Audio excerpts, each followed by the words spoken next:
Weekly poll results.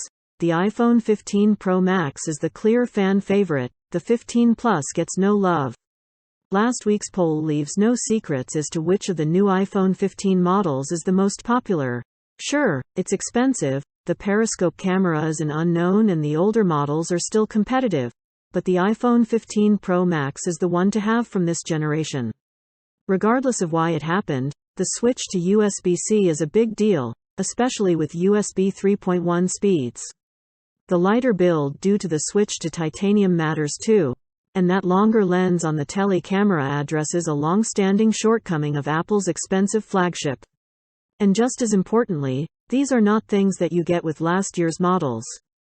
This is why the Pro Max has the smallest share of "I'll stick with an older iPhone" answers. On the flip side, it has the highest share of "it's too expensive" answers, but at least this year the base capacity is 256 GB. The iPhone 15 Pro has some of these advantages as well, but crucially it is stuck with the same tele camera as last year. And it has 128 GB base storage, which has some limitations, e.g.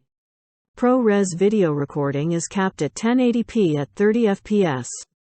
However, the fast USB-C port means that you can plug in external storage and lift that restriction, and with how cheap external SSDs are these days, you can record for as long as you want.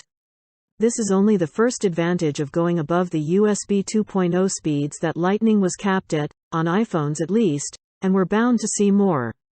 The lighter titanium build matters too, as the iPhone 15 Pro is one of the smallest flagships out there. It's about the same size as the Galaxy S23 and Zenfone 10. Things are looking pretty rough for the iPhone 15. We didn't see much praise for the switch from a notch to the dynamic island. Leaving the refresh rate at 60 fps makes this a tough sell, however. The one major update this year is the 48 megapixels main camera, but that doesn't have much of a draw, it seems. So, unless the camera and the USB-C port are must-haves for you, an iPhone 14 wouldn't feel much different.